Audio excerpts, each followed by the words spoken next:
Last episode, we met Plato, the philosopher who wanted to ban money, abolish property, and put philosopher kings in charge of everything.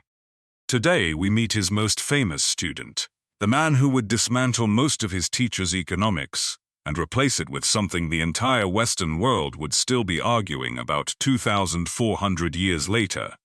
The man who tutored Alexander the Great, the man who founded biology, and, quietly, the man who invented value theory. His name was Aristotle. Aristotle was born in 384 BCE in Stagira, in northern Greece. His father was a court physician. He came to Athens at 17 to study with Plato at the academy, and he stayed for 20 years. 20 years. Long enough to absorb everything Plato thought, and long enough to decide that quite a lot of it was wrong. When Plato died, Aristotle left Athens, traveled, tutored a young Macedonian prince named Alexander, and eventually returned to found his own school, the Lyceum. Aristotle was not a mystic. He was an empiricist. While Plato wrote about ideal cities floating somewhere beyond reality, Aristotle wanted to study what was actually in front of him.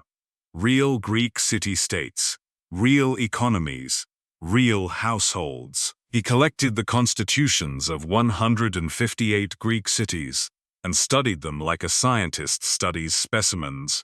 That habit of mind, looking first, theorizing second, made him the first economist in the modern sense. Most of his economic thinking shows up in two books: the Politics, written around 330 BCE, and the Nicomachean Ethics, written around the same time. Together, these two books contain the first serious attempt to ask the questions that still define the discipline.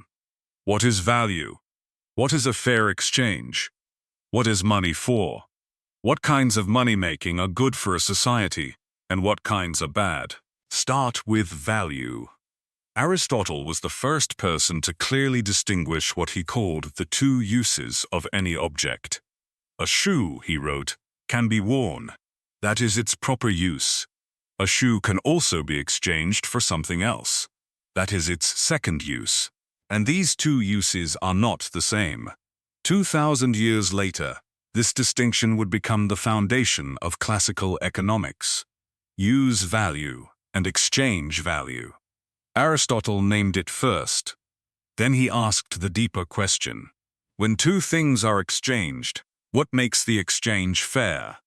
Aristotle's answer was that there must be some common measure between them. 5 beds for one house, he writes, only makes sense if beds and houses can be measured against each other somehow.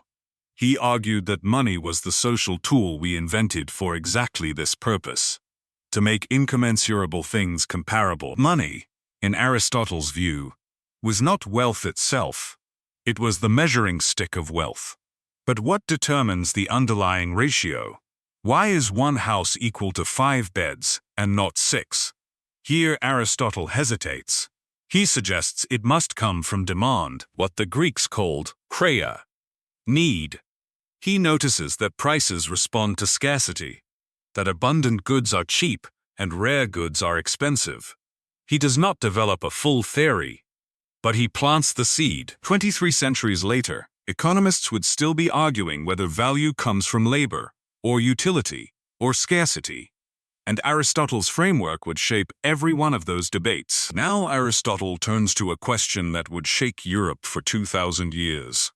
What kinds of money-making are legitimate, and what kinds are not? He divides economic activity into 2 categories.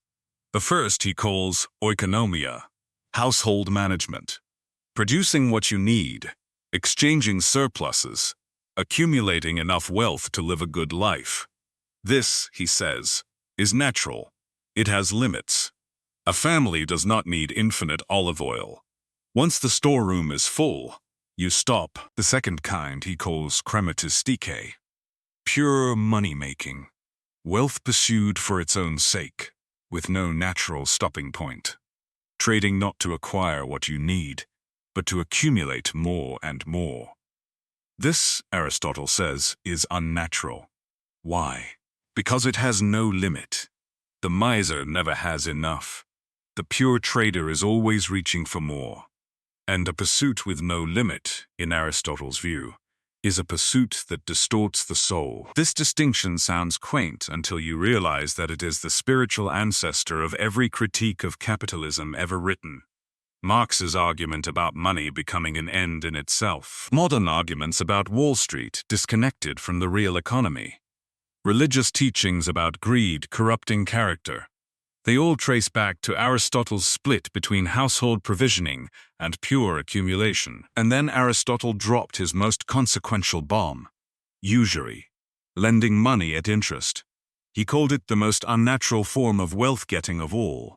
His argument was simple, and from a modern viewpoint, completely wrong. Money, he wrote, is sterile. It cannot reproduce itself. A coin does not give birth to more coins. So when a lender charges interest, he is forcing money to produce something it cannot naturally produce. That, said Aristotle, is unnatural in the deepest sense. This single argument, money is sterile, would shape Western civilization for 2 millennia. The early Christian church absorbed it. Medieval scholars argued from it. Islamic jurists adopted it. Until the 17th century, charging interest on a loan was considered, in much of Europe, a sin. Banking, when it emerged, had to invent elaborate workarounds. The entire history of finance is, in part, a history of trying to escape Aristotle's verdict on usury. Aristotle also gave us one of the first treatments of the family as an economic unit. The household, he argued, is the fundamental cell of the economy. It contains husband and wife, parents and children, masters and slaves. He believed slavery was natural, a position that has not aged well. But he also wrote about the proper division of labor between men and women, between rulers and ruled, in a way that influenced how people thought about families and labor for the next 2,000 years. What did Aristotle get wrong? Plenty. He thought slavery was natural. He underestimated commerce, dismissing merchants as parasitic. He misunderstood how interest actually works in a productive economy. He thought money was just a measure, and missed the deep insight that money itself can be a productive asset when invested wisely. His prejudices, especially against trade, distorted economic thought for centuries. But what he got right was foundational: the distinction between use and exchange value. The idea that money is a social convention, not a natural thing. The recognition that exchange requires a common measure. The intuition that some kinds of accumulation distort the soul. Every economist who came after Smith, Marx, Keynes has been arguing inside the framework Aristotle set up. He did not solve the problem of value. He defined the problem. Next episode, we leave the Greek world entirely. We travel east to ancient India, to a treatise so detailed it makes Aristotle's Politics look like a sketch, a treatise on statecraft, taxation, espionage, and economic management, written by an advisor to one of the most powerful kings of the ancient world. Next time, Kautilya and the Arthashastra.